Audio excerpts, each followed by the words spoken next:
भारतीय ITI apprentice संघ का महाधरना बीसीसीएल मुख्यालय कोयला भवन के समक्ष 39वें दिन भी जारी रहा। छात्रों की मांग है कि भारत कोकिंग कोल लिमिटेड ने उनसे कई माह तक कार्य करवाया है, जिसके बाद बीसीसीएल प्रबंधन ने उन्हें दूध से मक्खी की तरह बाहर निकाल फेंका है। ऐसे में उनके समक्ष जीवन यापन की समस्या उत्पन्न हो गई है। छात्रों का कहना है कि बीसीसीएल उन्हें सीधी नियुक्ति दे या संविदा पर बहाल करे, अन्यथा वह लोग आंदोलन करते रहेंगे। छात्रों के समर्थन में अब राजनीतिक पार्टी के प्रतिनिधि भी समर्थन देने के लिए धरना स्थल पर पहुंचने लगे हैं। बुधवार की सुबह लोक जनशक्ति पार्टी के नेतागण धरना पर बैठे छात्रों की हिम्मत बढ़ाने पहुंचे। मौके पर उन्होंने हर संभव मदद करने का आश्वासन दिया है।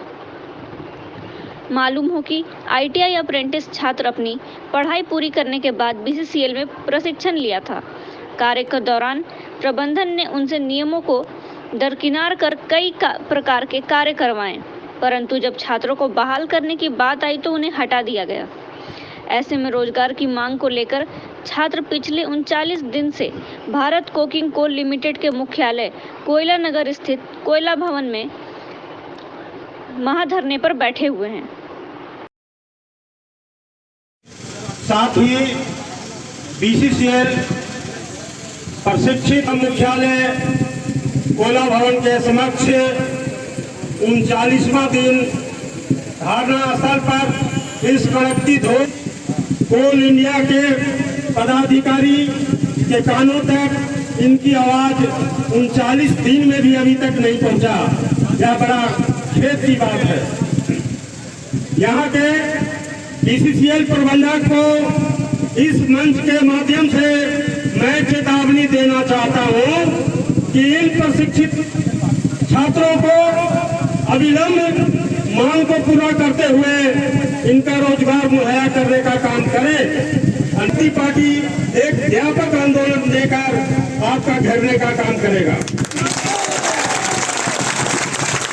एक तरफ बीसीसीएल प्रबंधक कोयला खदानों और बीसीसीएल को लूट बचाने का काम कर रखा है। मैं इस मंच के माध्यम से चेतावनी देना चाहता हूं कि आपके अधीनस्थ कोयलेरी क्षेत्र में जितना आउटसोर्सिंग के द्वारा काम किया जा रहा है और वहां पर मजदूर का और प्रशिक्षण जो हमारे भाई आज बेरोजगार बैठे हुए हैं उनको रोजगार मारकर निविदा क्या हर समय जैसे भी जो संभव हो सके खड़ा रहने के लिए तैयार हूँ। मैं विराजमान सभी बड़े भाई छोटे भाई को दिल से अभिनंदन करती हूँ। मीडिया प्रभारीगण भाई हैं उनको भी मैं अभिनंदन करती हूँ और सारे बच्चे जो इतना उम्मीद से बैठे हुए हैं उनको मैं दिल से धन्यवाद करती हूँ। बहुत आशा उम्मीद से जो बैठे हुए हैं लोगों ने इनकी मांगों को पूरी किए जाए और हम भारत कोकिंग कोल लिमिटेड जो पदाधिकारी जो पद पे विराजमान हैं उनसे मैं यही आग्रह करूंगी कि बहुत मेहनत से इनके माता पिता पढ़ाई लिखाई में पैसे खर्च कर करके बच्चे लोग को एक अच्छा शिक्षा देते हैं और इनकी मांगों को पूरा नहीं किया जाता है तो बच्चे पे क्या असर होता होगा तो जरा गौर से सुने और गूंगे बहरे बन करके आप लोग अपने पद पे आसे ना रहें और जितना भी कोयला में चोरी लूट खसोट हो रहा है वो सब पर ध्यान देते हुए एक बेरोजगार पे ध्यान दिया जाए। कदम पे कदम मिला के हमारे जो माननीय श्री रामविलास पासवान जी जिनके ये देन थी खाद्य मंत्री उनके प्रति हमारी जो लगन और मेहनत और जो हमारे बच्चे शिक्षित हो के अपने शिक्षा के अधिकार के लिए हमेशा आगे आना है और हमें मांगना नहीं है। हम शिक्षित हैं, हम भीख नहीं मांगेंगे। हम अपने शिक्षा के आधार पर हम अपने लड़के अपने अधिकार के बल पे अपने पेनों के बदौलत पर तलवार नहीं चलाना है, लाठी नहीं चलाना है। हम अपने पेनों के बदौलत पर लड़के भीमराव अम्बेडकर का अधिकार के सहयोग करके मैं अपनी जरूरत को पूरा करूंगा और करते रहना चाहिए। यही हमारी सबको आप लोग से मुझे सूचना मिला लेटर के माध्यम से कुछ मेरे जो अप्रेंटिस भाई लोग हैं वो गए थे मेरे पास। वो अपनी समस्या के बारे में बताया कि ऐसे ऐसे बात है हम लोग को बीसीसीएल 1 साल अप्रेंटिस कराने के बाद हम लोग को न रोजगार मिला न कहीं न विषय में न आउटसोर्सिंग कंपनी है। मुझे बहुत दुख लगा, ये तो गलत है। तो हम लोग जितने धनबाद में जिला कमेटी के लोग हैं और हमारे महिला प्रकोष्ठ के जिला प्रदेश अध्यक्ष श्रीमती आशा जी को मैं इन्फॉर्म किया कि मैडम ऐसी बात है। इन लोग कहा कि बहुत दुखी बात है, ऐसा नहीं होना चाहिए। तो हम यहाँ आने का सोचा, आए और आने के बाद बहुत सारी बात सुनने को मिला। अभी ये बात सुनने को मिला कि यहाँ पानी और बिजली का व्यवस्था था। हम लोग मंदिर से पानी और बिजली दोनों लिए, लेकिन बीसीएल प्रबंधक ने इससे भी करवा दिया। बहुत दूसरी बात है, लेकिन सब होगा। और हम लोग यहाँ से अगर इंसाफ नहीं मिला तो हम लोग अपने राष्ट्रीय अध्यक्ष माननीय चिराग पासवान जी को मैंने अवगत कराया है। जरूरत पड़ेगा तो मैं उनको धन्यवाद जरूर देता। ये हमारा वादा है। जब तक हम लोग का मांग पूरा नहीं होगा, जब तक धरना चलेगा। अभी धरना हम लोग अच्छा बैठे हुए हैं। हो सकता है कि धनबाद को हम लोग जाम करने की कोशिश करें, चक्का जाम करेंगे। अगर यहाँ से भी नहीं मिला तो हम लोग दिल्ली भी जाएंगे, जिसके लिए चाहे कोयला राष्ट्रीय कोयला मंत्री के हमें जाना पड़े तो जाऊँगा। जिला कार्यकारी आज मैं प्रशिक्षित ITI छात्रों का जो 39वां दिन धरना चल रहा है, उनके समर्थन में लोक जनशक्ति पार्टी एक यहाँ के CM जी को ज्ञापन देंगे और उसमें हम लोग को मांग है कि इनकी मांग जो है वो जायज़ है, अविलंब उसको मान लिया जाए। अगर आप ऐसा नहीं करते हैं तो इनके समर्थन में हम लोग सड़क से संसद तक लड़ाई लड़ेंगे।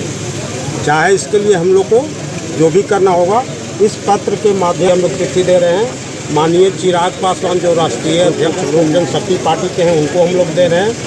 प्रबंध निर्देशक कोल इंडिया चेयरमैन को भी लिख रहे हैं और यहाँ के उपायुक्त जो प्रशासन है उनको भी दे रहे हैं और हमारे प्रधान जी हैं जो प्रदेश अध्यक्ष हैं उनको भी हम लोग इस माध्यम से सूचना दे रहे हैं। इनका समर्थन में हम लोग को जितनी भी लड़ाई लड़ना होगा इनके साथ हम लोग हैं।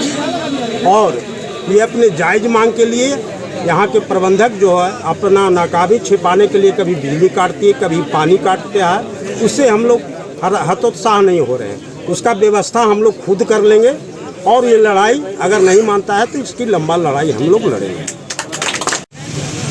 ठीक है, मैं लोक जनशक्ति रामविलास की श्रीमती प्रदेश से महिला प्रकोष्ठ प्रदेश अध्यक्ष श्रीमती आशा राय जी और मैं धनबाद जिले से हूँ। और मैं आज पता चला कि इन्होंने 39वां दिन से सभी छात्र लोग धरना पे बैठे हुए हैं। हम दिल्ली के माध्यम से मैं आई यहाँ पर आप लोग के साथ हमेशा खड़ा हूँ और खड़ी रहूँगी।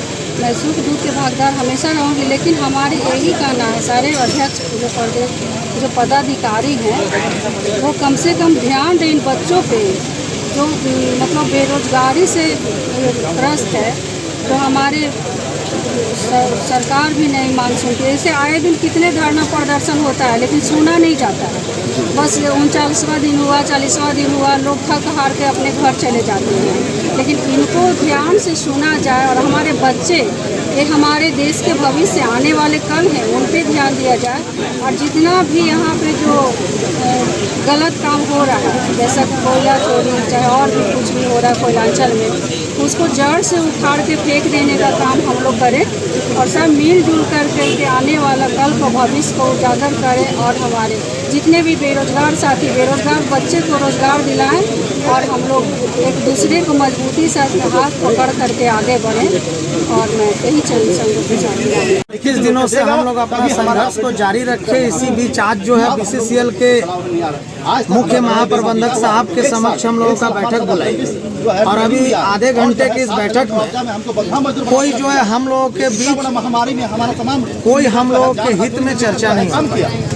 साफ मैनेजमेंट का यह कहना है कि आप धरना को विड्रॉ कर लो, उसके बाद मैं आपके पत्र को चेयरमैन से लेकर मिनिस्ट्री को अग्रेसित करूँ। हमारा साफ यही कहना है कि BCCL प्रबंधन साफ तौर पे हम लोगों को छलने का काम कर रही है और हम सभी जो है 39 दिनों से आज भुखमरी के कगार पे हैं और हमारी स्थिति चरमरा गई है और लगातार BCCL प्रबंधन जो है हम लोगों के तरह पक्ष में कोई भी काम आज तक नहीं। 39 दिन में मिनिस्ट्री में लेटर नहीं भेज पाई और आज कह रही है आप धरना उठाइए, मिनिस्ट्री में लेटर भेज दें। इतने बार CMD साहब से बैठक हुई, पत्र पे जो है सहमति भी बना, लेकिन उनके द्वारा कहते हैं कि हम ये नहीं डेट देंगे कि कितना तारीख को आप ज्वाइन करेंगे। तो बताइए हम उस एग्री सहमति पत्र पे हम धरना को हम कैसे खाली कर दें? आप 2 साल बाद बोलिए कि हम नहीं ले पाएंगे, तब हम कहाँ जाएंगे? हम साफ तौर से मीडिया एक चौथा स्तंभ माना जाता है। हम आपके माध्यम से CMD साहब से आग्रह करना चाहते हैं कि आप इस जनशक्ति युवा को आप छलने का काम करना बंद करें और तत्काल में हम लोगों को जो है आउटसोर्सिंग अथवा संविदा में जो NIT नियम के तहत 60 वर्षों के लिए हम लोग को समायोजन का प्रक्रिया को जल्द से जल्द पूरा करे, अन्यथा हम लोग आमरण अनशन पे उतरेंगे जो एक लोकतांत्रिक हित से बाहर हो जाए और हम लोग उग्र होने का काम करेंगे, जिससे विधि व्यवस्था भी खराब होगा और हम लोग भी तबाह होंगे, मैनेजमेंट भी तबाह होगा। धन्यवाद। क्या नाम है आपका? Suraj Kumar, general secretary. गए थे और यहाँ पर ही बहुत ही बड़े बड़े प्रदेश के राजनेता लोग आए हुए हैं। हम लोग अभी CMD साहब से बैठक किए हैं, लेकिन CMD साहब का कहना यही है कि आप धरना का विड्रॉ कीजिए। हम कोल मिनिस्ट्री और कोल इंडिया से जल्द आप लोग को रोजगार सुनिश्चित करके लेटर देने का काम करेंगे, जिसका ये प्रस्ताव को मैंने अस्वीकार कर दिया। मैंने कहा कि जब तक को हमारे लड़कों का हम विचार नहीं करेंगे, हमारे लड़कों का स्वीकृति नहीं लेंगे, तब तक ना हम लोग धरना खत्म करेंगे और ना ही हम लोग इसमें हार मानेंगे। आप अपना जिस तरह से कीजिए, 39 दिन में 39 महीना भी हो जाएगा, लेकिन हम लोग नहीं होंगे। मुझे लड़कों ने BCCL अप्रेंटिस संघ का अध्यक्ष बनाया है, मैं उसको पूरा विश्वास के साथ उन लोगों को रोजगार दिलाऊंगा, तभी धरना खत्म करूंगा, नहीं तो आपको जो करना कीजिए। हम लोगों ने ये बोल दिया, बोला कि आप लोग लड़कों से बात करके 10 मिनट में आइए। तो हम लोग आए हैं अभी लड़कों का विचार जानने के लिए, और उनका विचार क्या जानना, हम निर्णय ले चुके हैं कि धरना प्रोटेस्ट खत्म नहीं होगा, क्योंकि हमारा ये लड़ाई 39 कदम आगे बढ़ गया। अब हम पीछे नहीं आ सकते, अब हम 100 जाएंगे, लेकिन नौकरी लेके जाएंगे। रणनीति है कि अब हम इंडिया के जितने भी ट्रेड यूनियन और जितने भी अभी केंद्र के पार्टी हैं और जितने भी यहाँ के स्थानीय जनप्रतिनिधि हैं, उन सभी का घेराव किया जाएगा, उन सभी को आंदोलन को और उग्र किया जाएगा। जरूरत पड़ेगा तो कोयला खदान बंद करेंगे, लेकिन गेट जाम करेंगे, लेकिन हम लोग रोजगार लिए बिना यहाँ से नहीं उठेंगे।